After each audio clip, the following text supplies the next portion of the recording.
The Harrowby Plantation stretched across 3,000 acres of Mississippi Delta soil, dark and fertile as a fresh grave. Cotton grew there in endless white fields that looked, from a distance, like clouds had fallen to earth and been trapped. But up close, the bolls were sharp, cutting fingers until they bled into the fibers. The enslaved workers said you could see their blood in every bale shipped downriver to New Orleans, invisible to white eyes, but there all the same, staining the fabric of a nation. Jacob was 26 when the cruelty finally found its limit. His back carried the topography of violence, ridges and valleys of scar tissue that told the history of every overseer who'd ever held a whip on Harrowby land. He was broad-shouldered and silent, the kind of man who could work 18 hours without complaint, his face a mask that revealed nothing. The other enslaved people respected him not because he was friendly, but because he endured. Survival was its own form of leadership. His brother Reuben was 23, slighter in build but quicker with his hands. Tell me in the comments which country you are from and what you thought of this story. And if this story made an impression on you, subscribe to the channel so you don't miss any future stories. Where Jacob absorbed punishment like stone absorbing rain, Reuben had learned to dodge it, to make himself small, to vanish into the work until the overseer's attention moved elsewhere. He had clever eyes that missed nothing, and a memory that held grudges like a miser hoards gold. Together, the brothers formed a unit, Jacob the shield, Reuben the blade, though neither had ever used that blade for anything but cotton and corn. Their youngest brother was named Samuel. He was 12 years old, with skinny arms and a gap-toothed smile that could break through even the plantation's relentless gloom. He hadn't yet developed the hardness that kept men like Jacob alive. He still believed that working harder might earn kindness, that obedience might purchase safety. The older brothers tried to teach him differently, but hope dies slowly in the young. Thomas Reed had been overseer at Harrowby for 7 years. He was a lean man, with a face like weathered leather, his eyes the pale blue of a winter sky, cold and empty of warmth. He carried a bullwhip coiled at his belt like a sleeping snake, and he knew how to make it sing. The enslaved workers said Reed didn't just punish mistakes. He hunted for them, prowling the fields at dawn and dusk, searching for any excuse to demonstrate his authority. He'd been known to whip a man for sweating too much, for looking at him too long, for breathing too loud during morning roll call. The plantation owner, Marcus Harrowby, was a portly man who spent most of his time in Vicksburg, drinking imported brandy and congratulating himself on his business acumen. He left the daily operations to Reed, and Reed ran the plantation like a fiefdom built on pain. Even the other white overseers from neighboring plantations gave Reed a wide berth at the monthly meetings in town. There was cruelty, and then there was Reed, a man who'd made suffering into an art form. September brought heat that sat on the delta like a fever. The air was so thick you could drown in it, heavy with moisture from the Mississippi River and the smell of overripe vegetation rotting in the swamps. The cotton was ready for harvest, and that meant 20-hour days in the fields, fingers bleeding, backs breaking, the relentless sun turning the world into a furnace. Everyone moved slower in that heat except Reed, who seemed energized by it, as if the suffering around him was a tonic that renewed his strength. Samuel had been assigned to the weighing station, recording the pounds of cotton each worker brought in from the fields. It was considered an easier job, one usually given to the elderly or infirm, but Samuel was small and had been sick the previous month with a fever that nearly killed him. Jacob had bargained with Reed, offering to take extra work himself if Samuel could have the lighter duty. Reed had agreed, but only because it amused him to watch Jacob volunteer for more punishment. The morning of September 15th started like any other, the bell ringing at 4:30, the workers stumbling from their cabins into the pre-dawn darkness, the distribution of tools and water buckets. Jacob and Reuben headed to the far fields with their picking sacks. Samuel took his place at the weighing station with his pencil and ledger, his thin fingers already cramping from gripping the pen. By noon, the sun had turned the sky white. Heat shimmered off the ground in waves, making the horizon ripple like water. Workers collapsed regularly, and Reed would have them dragged to the shade and doused with water, then sent back to the fields once they could stand. Productivity was everything. Cotton didn't care if you were dying. Samuel was doing his job correctly. He'd learned numbers from an elderly woman in the quarters who'd once belonged to a preacher, and he took pride in his accuracy. But Reed had been drinking since breakfast, a flask of corn whiskey that he kept refilling from a jug in his shack. By early afternoon, he was mean drunk, looking for someone to hurt. He approached the weighing station and studied Samuel's ledger, his pale eyes scanning the columns of figures. Samuel felt his stomach tighten. He'd checked his work 3 times. Everything was accurate, but accuracy didn't matter when Reed was in this mood. "These numbers wrong, boy," Reed said, his words slightly slurred. "No, sir, Mr. Reed," Samuel replied, keeping his voice respectful, his eyes down. "I checked them careful, sir." "You calling me a liar?" Reed's hand moved to his whip. "No, sir, never, sir, I just—" The whip came out fast, striking Samuel across the shoulders before he could finish speaking. The boy cried out and stumbled backward. Reed advanced, the whip rising again. "Lazy," Reed snarled. "Slow." Worthless piece of— The whip fell again and again. Samuel tried to protect his face, his thin arms coming up in a futile defense. Other workers in the vicinity stopped and watched, their faces carefully blank. Intervening meant death. Everyone knew that. You watched, and you survived, and you hated yourself for it. But the beating didn't stop. Reed was lost in it now, the whiskey and heat and 7 years of unchecked power flowing through him like electricity. The whip tore through Samuel's shirt, opening up the skin beneath. Blood appeared dark against the boy's back. Samuel fell to his knees, then to his face in the dirt. "Get up," Reed commanded. "Get up, or I'll give you something to really cry about." Samuel didn't move. He couldn't. The beating had driven the air from his lungs, cracked something vital inside him. His small body lay twisted in the dust, blood pooling beneath him, mixing with the dirt to form a dark mud. Reed kicked him. Once. Twice. Samuel's body jerked with the impacts but didn't rise. An older woman named Charity, who delivered Samuel when he was born, started forward involuntarily. Reuben, who'd come in from the fields to deliver his cotton, grabbed her arm and held her back. His face was stone, but his hands were shaking. Reed finally stepped back, breathing hard, his shirt dark with sweat. He looked down at Samuel's motionless form with something like satisfaction. "Throw that in the sick house," he told 2 nearby workers. "Maybe he'll learn something." But Samuel didn't learn anything. By sunset, he was dead. The woman who tended the sick said it was internal injuries, something ruptured inside that no amount of prayer or poultice could fix.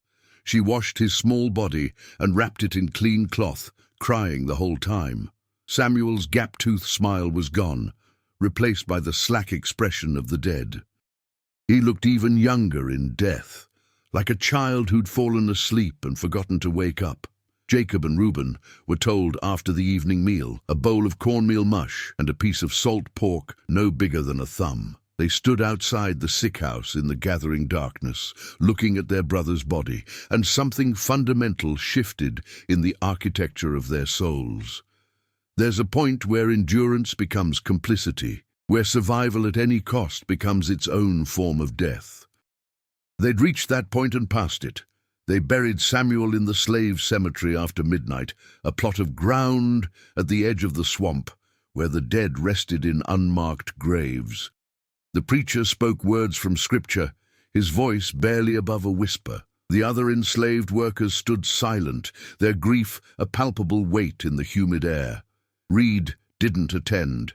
He was in his shack, drinking and laughing with 2 white men from town, their voices carrying across the quarters like mockery. Jacob and Reuben stood at Samuel's grave long after the others had gone. The moon was nearly full, turning the world silver and black. Somewhere in the swamp, an owl called. The sound was lonely and ancient, like the voice of the land itself grieving. "He's going to do it again," Reuben said quietly. "Tomorrow or next week or next month, he'll kill someone else's brother, someone else's child." Jacob didn't respond immediately. He was staring at the freshly turned earth, at the place where Samuel's body lay wrapped in cloth 6 feet down. Finally, he nodded once, a short, sharp movement. "Not if he's dead," Jacob said. The words hung in the night air like smoke. They were simple words, but they carried the weight of everything that would follow: the planning, the violence, the consequences. Once spoken, they couldn't be unspoken. Once considered, the idea would grow until it consumed everything else. Reuben looked at his brother. In the moonlight, Jacob's face could have been carved from stone, all hard planes and shadows.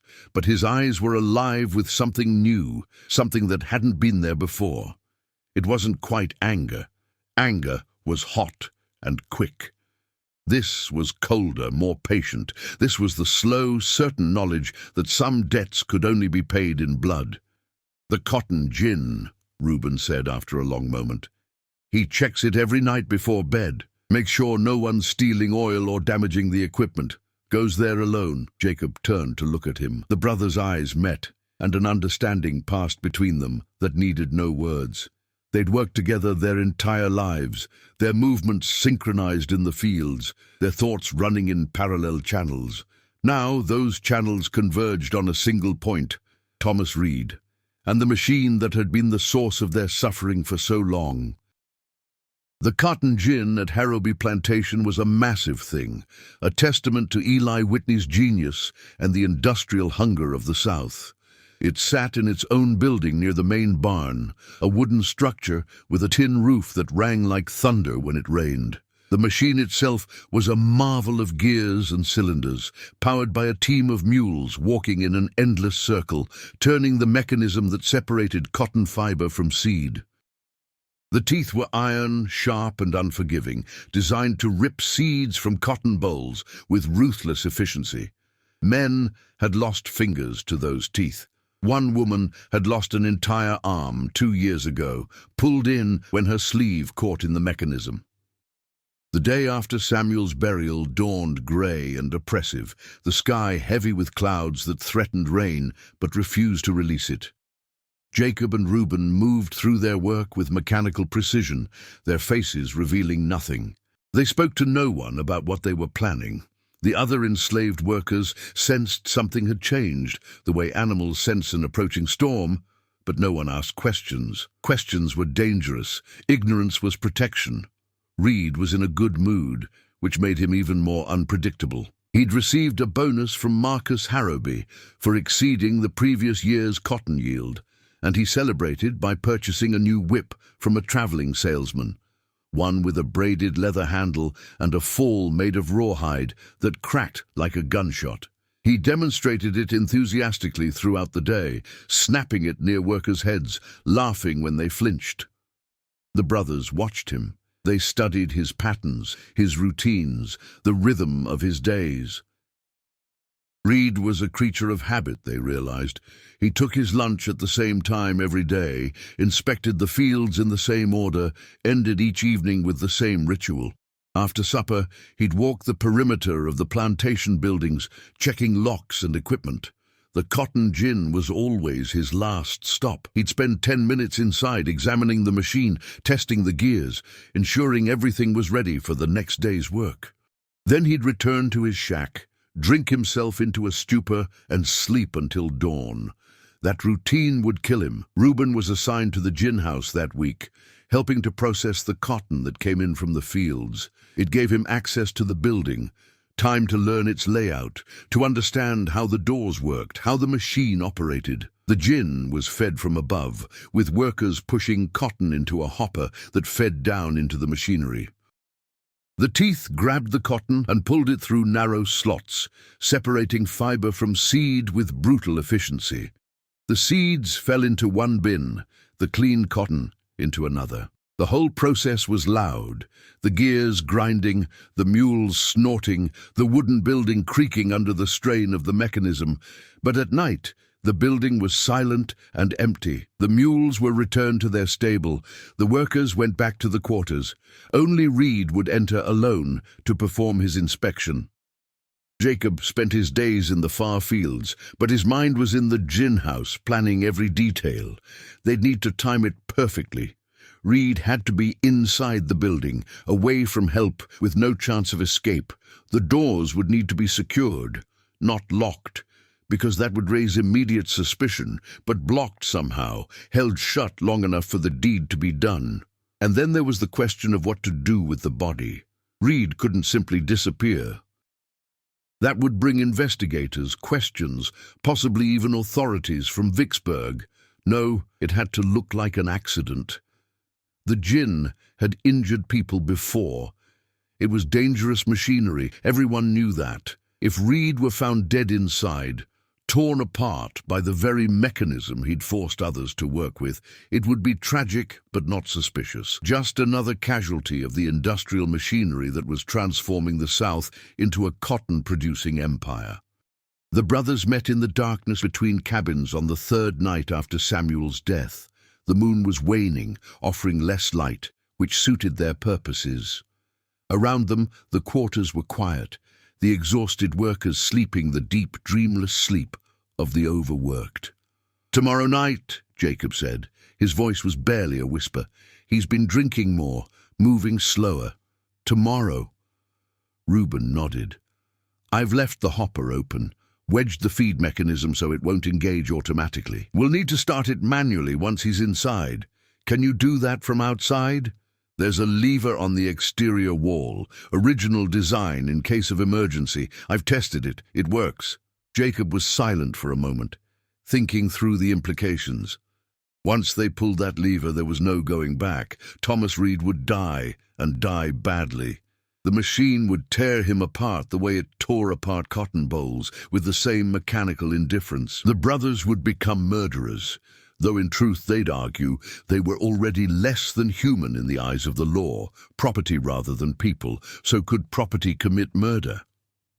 It was a philosophical question that would keep Northern abolitionists arguing for decades, but it meant nothing in the Mississippi Delta in 1847. "The doors?" Jacob asked.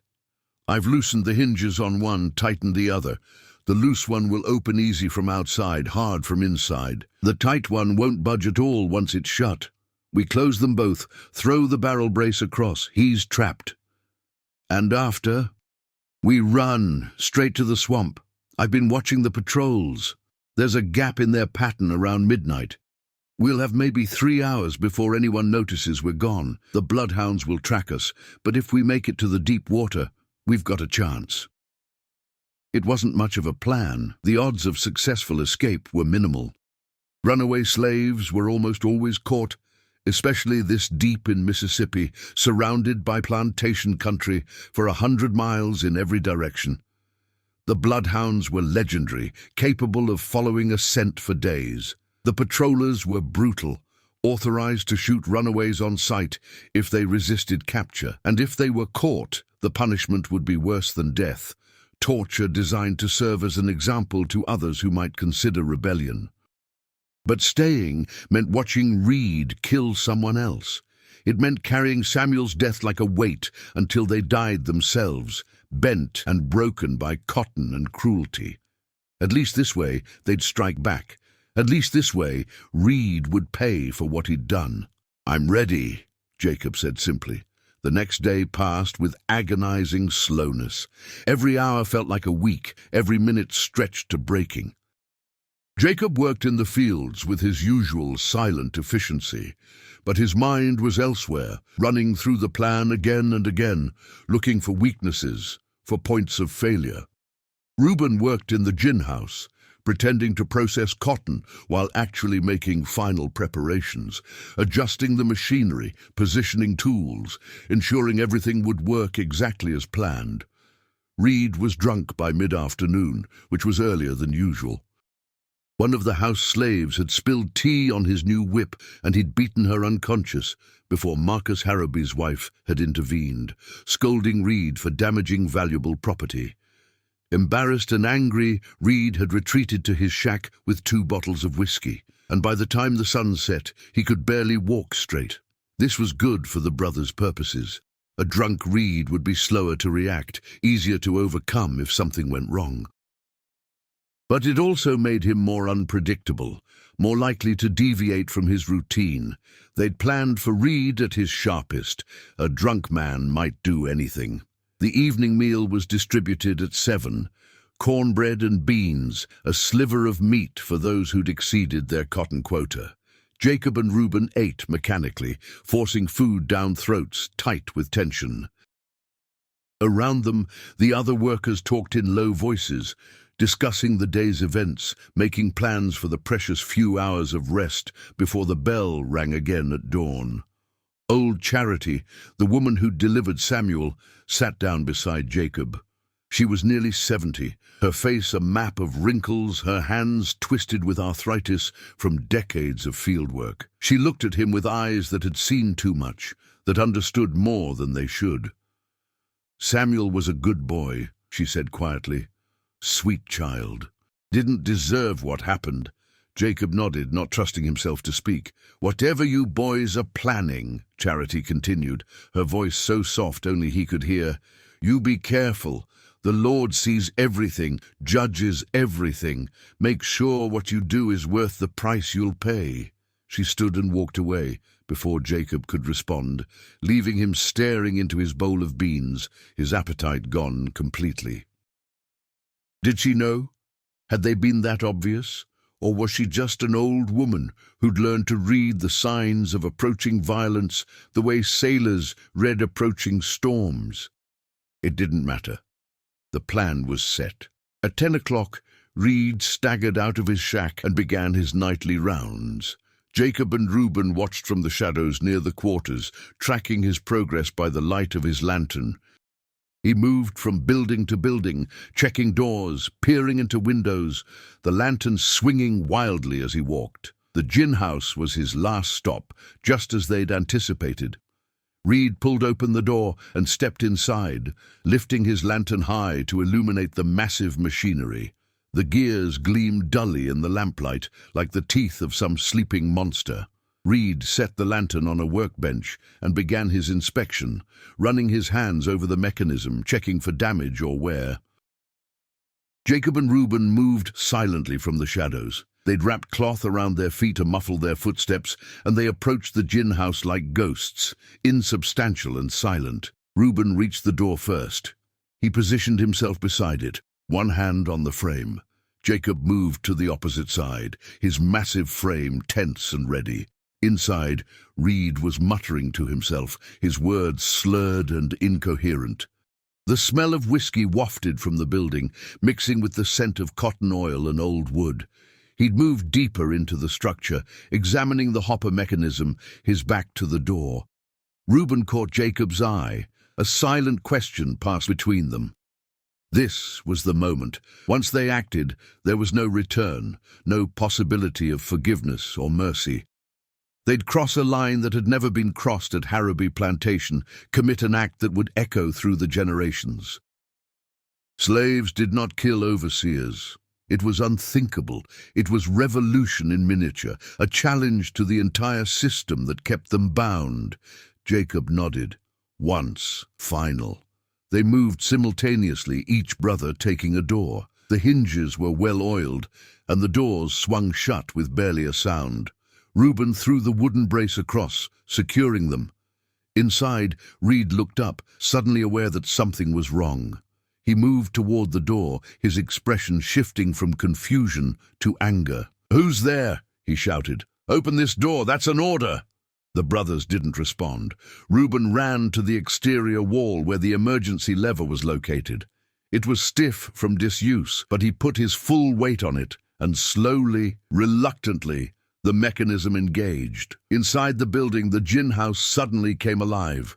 The gears began to turn, slowly at first, then faster. The teeth, started their inexorable rotation, designed to grab and tear, to separate and process. The building filled with the sound of grinding metal, a mechanical roar that drowned out Reed's increasingly frantic shouts. Reed ran to the doors and threw himself against them, but the brace held. He was trapped inside with a machine that was waking up, hungry and indifferent. He turned and saw the gears accelerating, the teeth spinning faster and faster, and understanding dawned in his whiskey-clouded mind. Thomas Reed had never known real fear before that moment. He'd inspired it in others for 7 years, used it as a tool to maintain control, but he'd never felt it himself, not like this. Not the bone-deep terror of understanding that death was coming and there was no escape. He threw himself at the doors again, screaming now, his voice raw and desperate. "Help! Someone help me! I'll pay anything, please!" But the quarters were 100 yards away, and the grinding of the machinery drowned out everything. Even if someone heard, they wouldn't come. Reed had made sure of that over the years. He'd created an environment where self-preservation trumped compassion, where helping someone meant risking yourself. Now that environment was killing him. The machine was fully engaged now, the teeth moving at operational speed. The building shook with the force of it, dust falling from the rafters, the wooden walls creaking.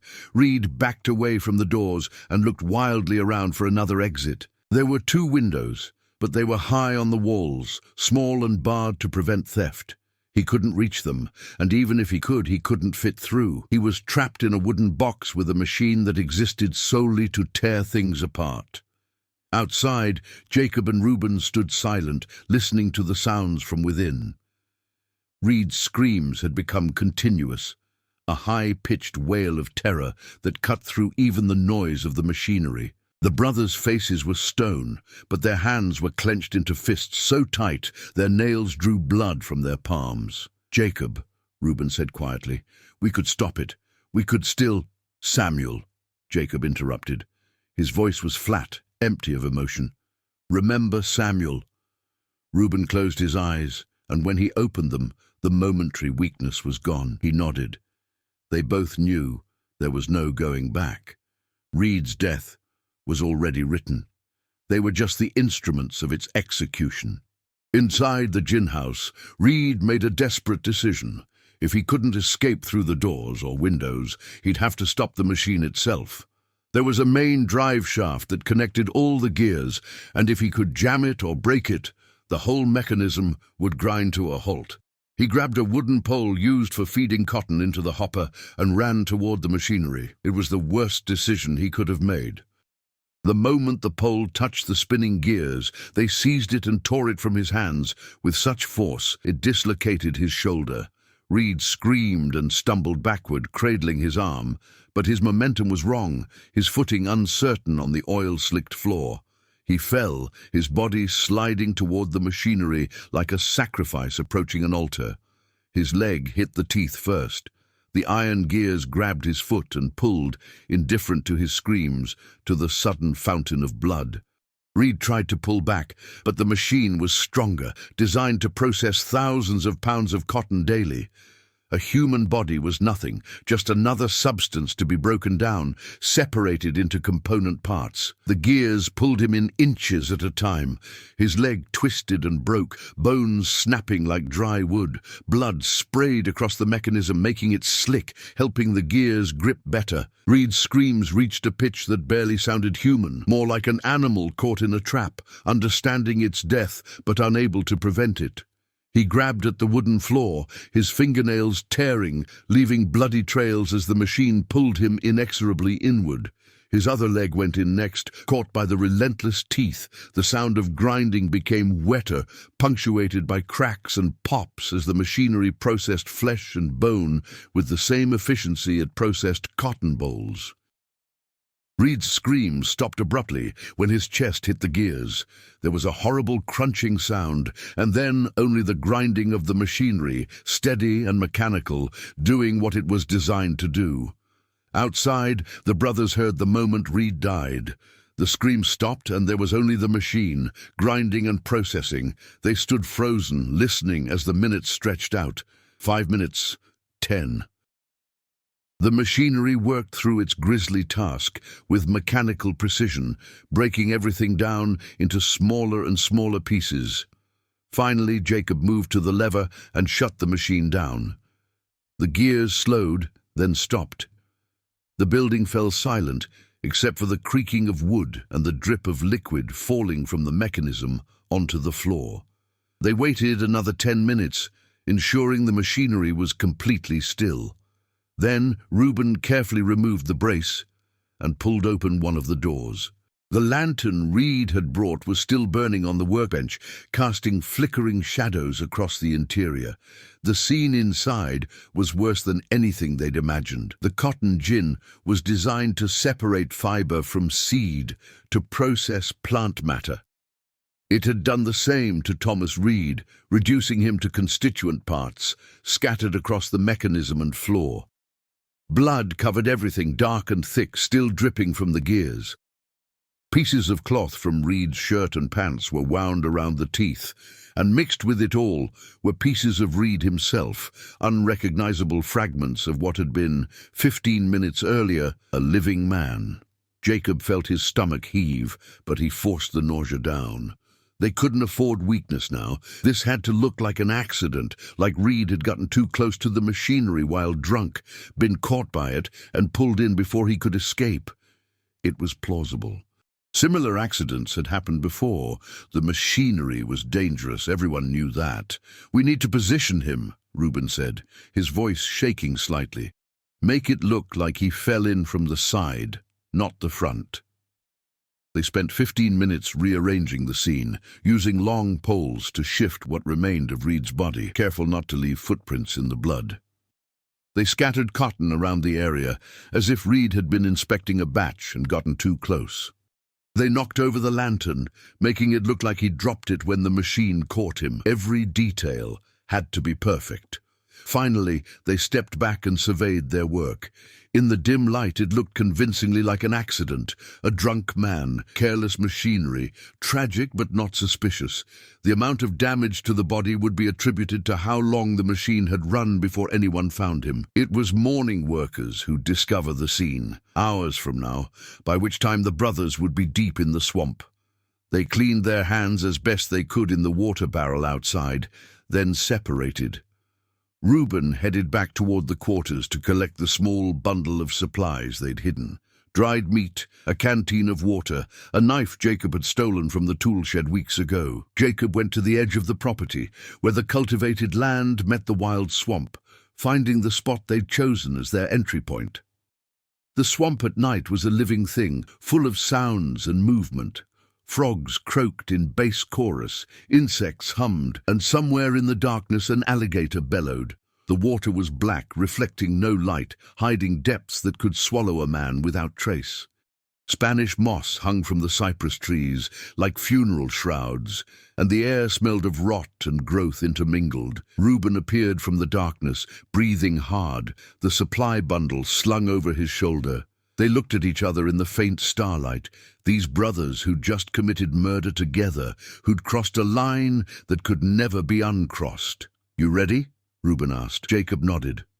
"North," he said. "Follow the moss. It grows on the north side of trees. We keep going north until we hit the Tennessee border, then further. Canada, maybe. I hear they don't have slaves in Canada." "That's 1,000 miles, Reuben said. "Then we better start walking." They entered the swamp together, the black water closing over their legs, soaking their pants, cold despite the warm night. Behind them, Harrowby Plantation lay silent, unaware of what had happened in the gin house. By dawn, everything would change. But for now, in these few precious hours of darkness, the brothers were free, free in the only way enslaved men could be, running toward an uncertain future, with death one step behind them. The swamp consumed them. Within 50 yards of the plantation boundary, civilization ceased to exist, replaced by a primordial world that had existed long before cotton and would exist long after. The water reached their waists in places, thick with vegetation and the skeletons of fallen trees.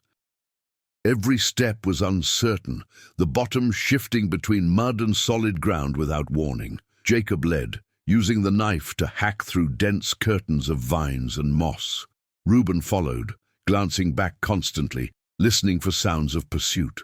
But the night remained still, except for the natural sounds of the swamp, the chorus of life that filled the darkness. They'd been walking for an hour when they heard the first bell, distant, muffled by trees and water, but unmistakable.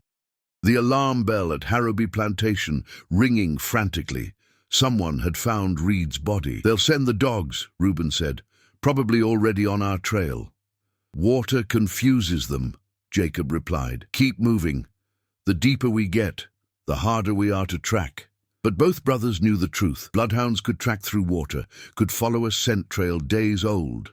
Their only real advantage was distance and time. If they could get far enough away before organized search parties formed, if they could cross into neighboring territory where Harrowby's influence didn't extend, they might have a chance. The swamp tested them with every step. Cypress knees rose from the water like skeletal hands, threatening to trip them in the darkness. Snakes glided past, their presence announced only by ripples in the black water. Once an alligator surfaced near Reuben, its eyes reflecting their faint light like hellish coins. They froze, barely breathing until it submerged and disappeared. Dawn came slowly, the darkness reluctant to release its hold. Grey light filtered through the canopy, revealing their surroundings in detail for the first time. They were deeper than Jacob had realized, surrounded by ancient trees draped with moss, standing in water that stretched in every direction. A cypress swamp, one of the vast wetlands that characterize the Mississippi Delta. "We need to find solid ground," Reuben said. His voice was hoarse, his lips cracked. They'd drunk from their canteen, but the water was already half gone. "Can't keep walking through this. We're too slow." Jacob was about to respond when they heard it, the distant baying of hounds. The sound was faint but distinct, echoing across the water. The dogs had been released and were following their trail. "Move faster," Jacob ordered. They pushed forward with renewed urgency, abandoning stealth for speed. Water splashed around them, their movement sending ripples outward. Small fish scattered. A heron, disturbed by their passage, took flight with a harsh cry. The swamp began to change as they moved north. The water grew shallower, and patches of solid ground appeared, small islands covered in thick vegetation. They climbed onto one such island and collapsed, breathing hard, muscles trembling from hours of walking through water and mud. From their vantage point, they could see back across the swamp toward Harrowby Plantation, though the buildings themselves were invisible beyond miles of trees. But smoke was rising in the distance, several columns of it. Signal fires, Jacob realized. The plantation was alerting neighboring properties, calling in assistance for the manhunt. "They'll have 20 men by noon," Reuben said, following his brother's gaze. "Maybe more. Every plantation owner within 10 miles will send help. Runaway slaves accused of killing an overseer, they'll want us caught and made example of." Jacob knew he was right. This wasn't just about 2 escaped slaves anymore. This was about sending a message, about maintaining the system. If slaves could kill overseers and escape, if that act went unpunished, it threatened the entire social order of the South. They'd become symbols, whether they wanted to or not. "Then we don't get caught," Jacob said simply. He stood, ignoring the protests from his exhausted muscles. "Come on, rest later." They moved from island to island, staying out of the water when possible to move faster. The sun climbed higher, turning the swamp into a steam bath. Humidity wrapped around them like a wet blanket. Mosquitoes swarmed in clouds, biting exposed skin. They'd both worked outdoors their entire lives, were accustomed to heat and insects, but this was different. This was the swamp fighting back, testing whether they had the strength to survive its embrace. By mid-morning, the sound of the hounds was closer, much closer. The dogs were gaining, their superior speed overcoming the brothers' head start. Bloodhounds could run for hours without tiring, could follow a scent trail across water and through mud, were relentless as death itself. "We need to split up," Reuben said suddenly. "Divide their attention. One of us might make it. No, Jacob said flatly. We stay together. We're stronger together. Jacob, be reasonable. I said no. Jacob's voice carried an edge that stopped the argument. Samuel's dead. I'm not losing you too. We stay together. We run together. We die together if it comes to that. They pushed forward, the baying of the hounds growing louder with each passing minute. The dogs were close now, perhaps a mile behind, moving fast. The brothers could hear men's voices too, shouting commands, coordinating the search. The swamp opened into a wider area, a place where the water formed a small lake dotted with cypress trees. The brothers started around the edge, but Jacob suddenly stopped, looking at the water with calculating eyes. Can you swim? He asked Reuben. Some. Why? They're tracking us on land. In the water the scent's weaker.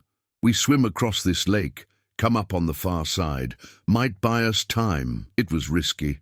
The lake was 100 yards across at least, and neither brother was a strong swimmer. But the alternative was being run down by dogs within the hour. Reuben looked at the black water, then back at his brother, and nodded. They waded in, the water quickly deepening until they had to swim.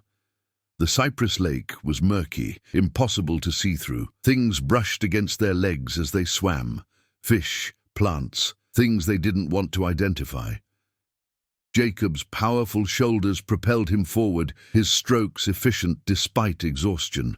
Reuben struggled more, his lighter frame working harder to stay afloat. Halfway across, Reuben's leg cramped. He gasped and went under, water closing over his head. Jacob turned back immediately, diving down, his hands finding his brother in the murky depths. He pulled Reuben to the surface, keeping his head above water while Reuben coughed and gasped. I got you, Jacob said. Just hold on to me. They made the rest of the crossing together, Jacob half swimming, half dragging his brother, refusing to let go. By the time they reached the far shore, both were utterly exhausted. They pulled themselves onto land and lay there, too tired to move, water streaming from their clothes. Behind them, across the lake, the sound of the hounds had stopped. The brothers lifted their heads, listening. Men's voices were arguing. The dogs had lost the scent at the water's edge. The search party was debating whether to go around the lake or wait for boats. We need to move, Jacob said. Now, while they're confused, they stood on shaking legs and pushed into the thick vegetation beyond the shore. The growth here was dense, brambles and thorns that tore at their clothes and skin. They forced their way through, leaving blood on the branches, but blood was harder for dogs to track than sweat and scent. Every advantage, no matter how small, might mean the difference between freedom and death. 3 days. That's how long they'd been running when they finally collapsed in a canebrake 30 miles north of Harrowby Plantation. 3 days of walking through swamps, hiding from search parties, stealing food from isolated farms at night, drinking water from streams that might or might not be safe.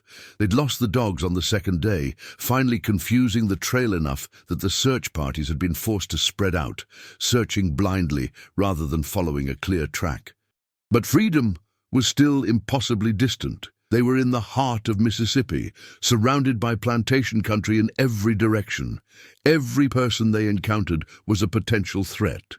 White people would turn them in immediately. Other enslaved people would be forced to reveal their location if questioned. They were fugitives in enemy territory, with hundreds of miles to go before reaching even relative safety. The canebrake offered shelter and concealment. The cane grew 10 feet tall, dense enough to hide within, with a small clearing in the center where they could rest unseen.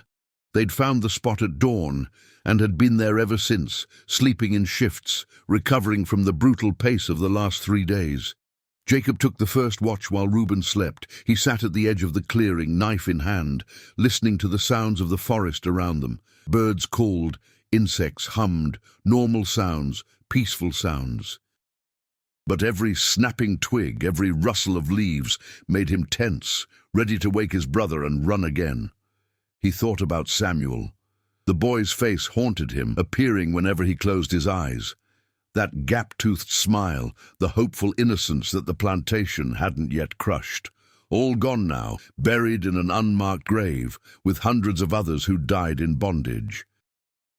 Was their revenge worth it? Had killing Reed balanced the scales, or had they just added more violence to a world already drowning in it? Jacob didn't know.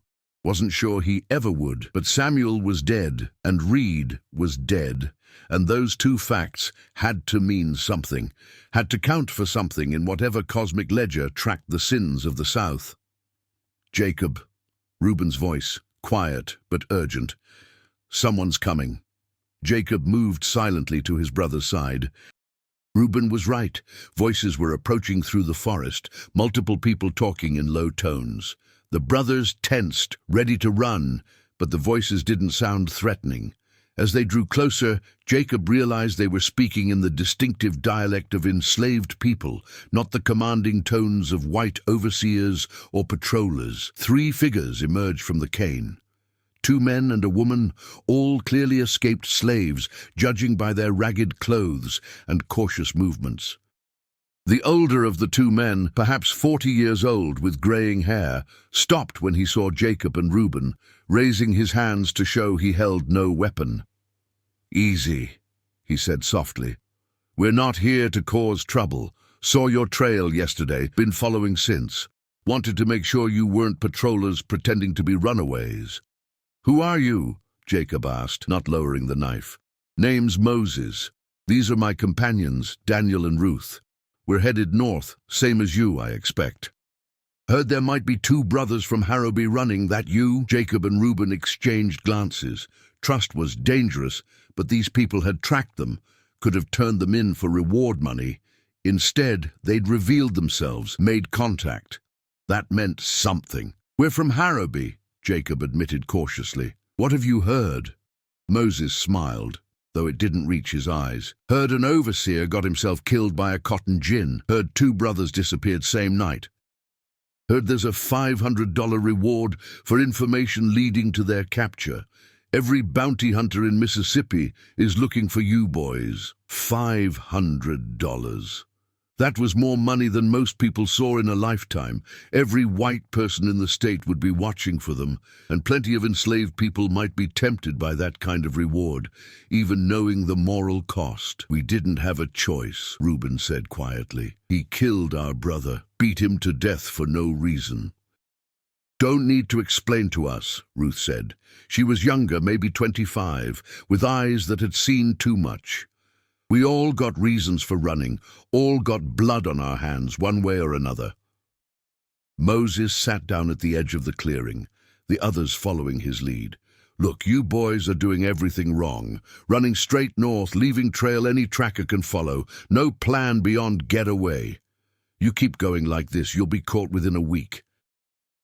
"And you're such an expert?" Jacob asked, defensive. "3rd time I've run," Moses said simply. "Caught the first 2 times, learned from my mistakes. This time I got a plan, got contacts, got routes the slave catchers don't know about. We're part of something bigger, something organized. You heard of the Underground Railroad?" Jacob had heard whispers, rumors of a network that helped escaped slaves reach freedom in the North. Most enslaved people dismissed it as fantasy, wishful thinking.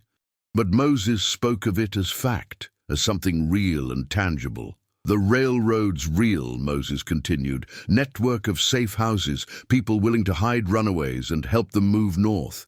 Takes longer than running blind, but your chances of making it are 10 times better.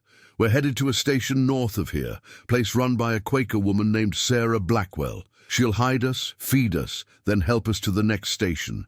Eventually we make it to the Ohio River, cross into free territory." "Why are you telling us this?" Reuben asked. "Because you killed an overseer," Ruth said simply. "That makes you symbols. You're proof that we can fight back. Word's already spreading through the plantation network. 2 brothers who refused to accept their brother's murder, who took justice into their own hands. That story's giving people hope, making them think maybe there's another way besides endless endurance. But it also makes you incredibly dangerous to be associated with," Moses added.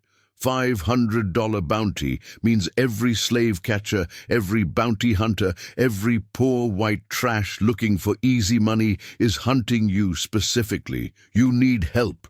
You need the railroad, and we're offering to take you there." Jacob looked at Reuben. His brother's face reflected the same uncertainty Jacob felt.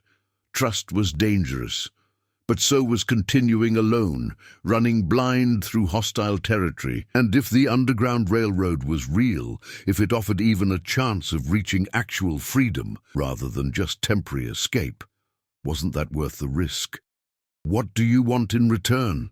Jacob asked, always suspicious, always looking for the trap. "Nothing," Moses said. "Just do the same for the next person you meet who needs help. That's how the railroad works. People helping people. Links in a chain, stretching from slavery to freedom." The brothers made their decision without words, the way they'd been making decisions their entire lives. Jacob lowered the knife. "Tell us about this safe house," he said. The journey to Sarah Blackwell's safe house took another 4 days. Instead of moving fast and leaving obvious trails, Moses taught them to move slowly and carefully, using creeks and streams to mask their scent, walking on rocks instead of soft ground, doubling back to confuse any potential trackers. They traveled only at night, hiding during the day, taking advantage of the railroad's network of signs and signals that guided them from one safe spot to the next. Moses knew the language of the Underground Railroad. The coded songs, the quilt patterns hung on cabin porches that indicated safe houses, the particular way lanterns were placed in windows to signal whether the area was secure. It was a secret world operating in parallel with the official world of slavery, a resistance network that gave lie to the southern myth of contented slaves. Sarah Blackwell's house sat on the edge of a small town called Coldwater, Mississippi, about 80 miles north of the plantation. It was a modest 2-story structure, unremarkable except for the particular way the shutters were painted, a pattern that identified it to those who knew the code. They approached on the 5th night after leaving the canebrake, exhausted but hopeful. Moses knocked 3 times, paused, then knocked twice more. A signal. The door opened to reveal a woman in her 50s, grey-haired and sturdy, with eyes that assessed them quickly and efficiently. This was Sarah Blackwell, station master on the Underground Railroad. "5 tonight," she said quietly. "More than usual. You'll have to share the space." The space was a false room built between the floor joists, accessible through a hidden trapdoor in the pantry. It was cramped, dark, barely large enough for 5 people to lie down. But it was safe. The house had been searched multiple times by slave catchers and patrollers, and they'd never found the hiding space. They spent 3 days in that cramped darkness, leaving only for brief trips to the outhouse at night, eating food Sarah lowered through the trapdoor. It was uncomfortable, claustrophobic, but it was also the first time since Samuel's death that Jacob felt something approximating safety. During those 3 days, they learned more about the railroad from Moses and the others. It wasn't one organization, but rather a loose network of connections, each person knowing only the next link in the chain to prevent betrayal. Some conductors were formerly enslaved people who'd achieved freedom and returned to help others.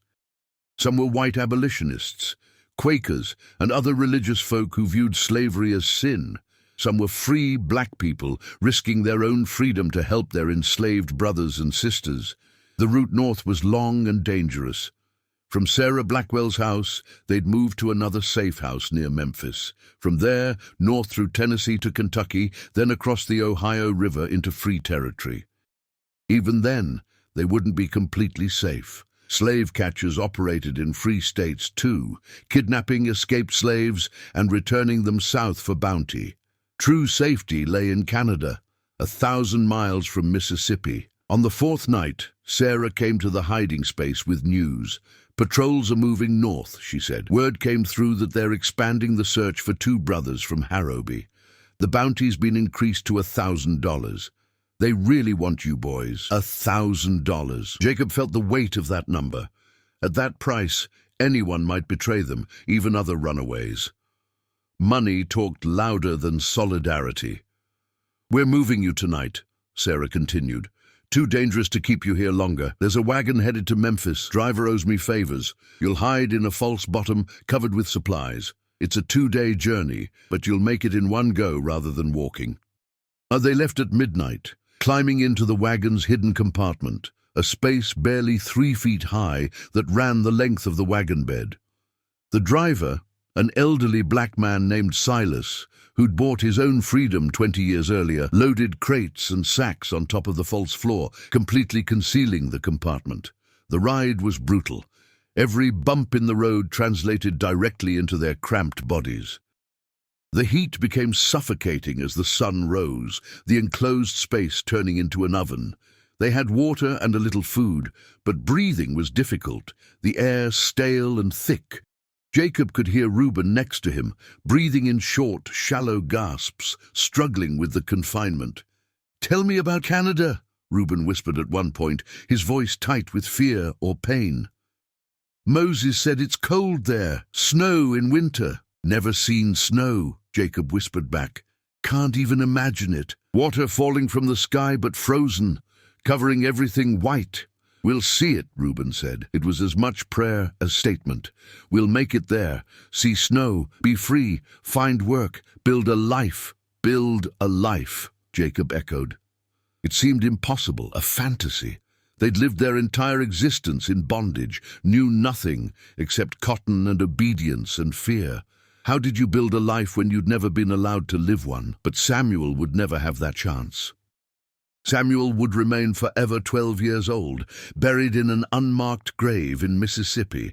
The least Jacob and Reuben could do was live, truly live, in his memory.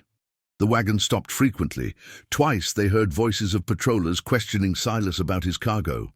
Both times he deflected smoothly, showing papers that proved he was free, explaining he was transporting supplies to Memphis. The patrollers searched the wagon bed but found only legitimate cargo. The false bottom held. They reached Memphis as the sun set on the second day.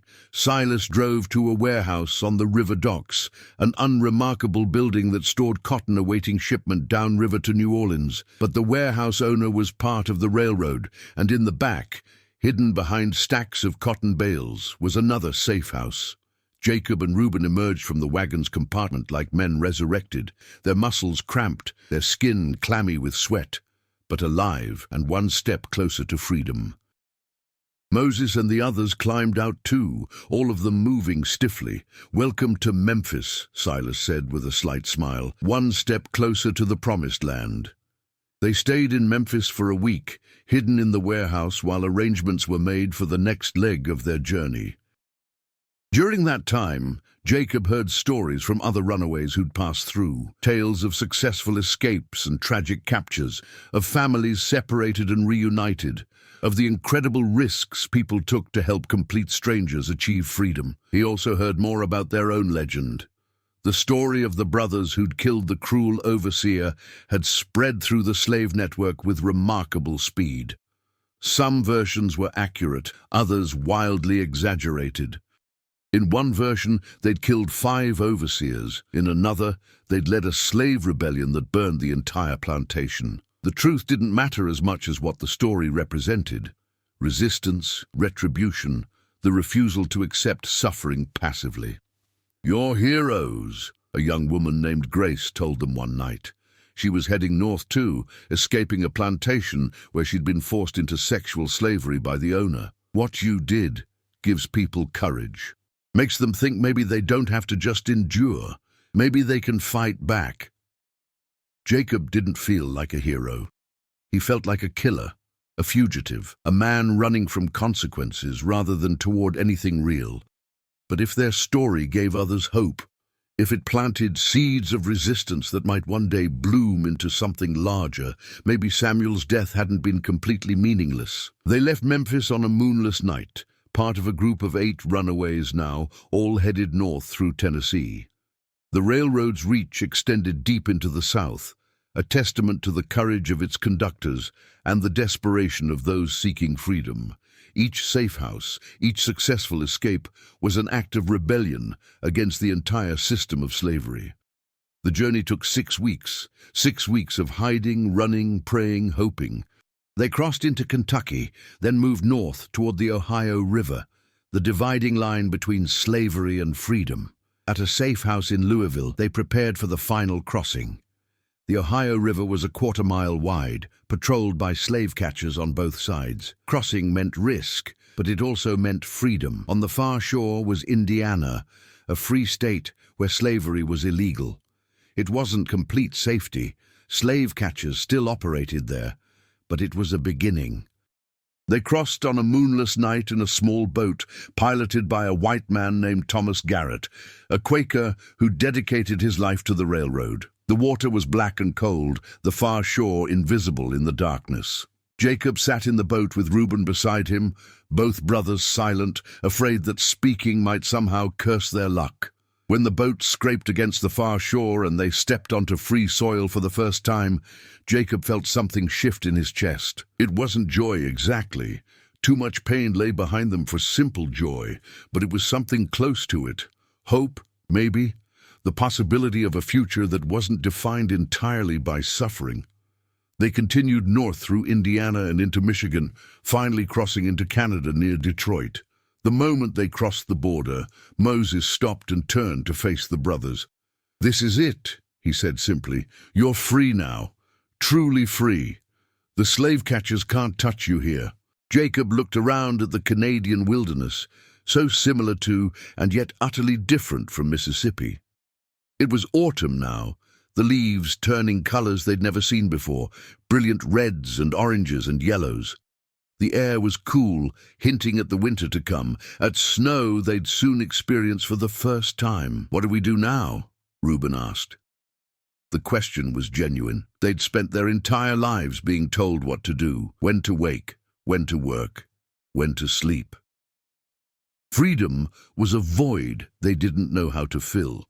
"Whatever you want," Moses said, "that's what freedom means. You work if you want to work. You rest if you want to rest. You build the life you choose, not the one that was forced on you." The brothers settled in a small community of formerly enslaved people outside Toronto. They found work as laborers, earning wages for the first time in their lives. It was hard adjustment. Freedom came with responsibilities and choices they'd never had to make. But slowly, gradually, they built something resembling a life. They never forgot Samuel.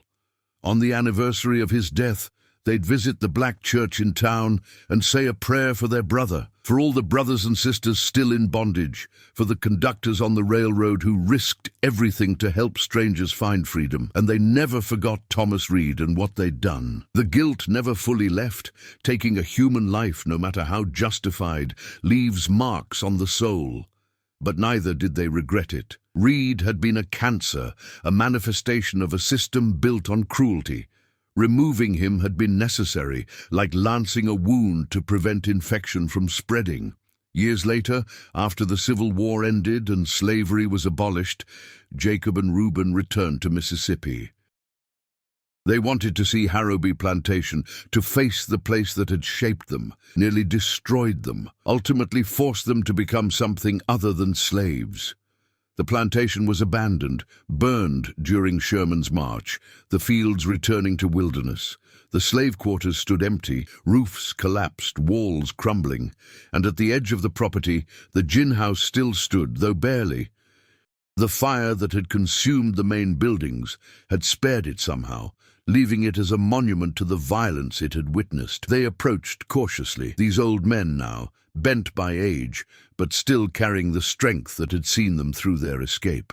The doors hung askew on broken hinges. Inside, the machinery was rusted, covered in vines and bird nests. But the structure remained, the gears still visible, frozen in place.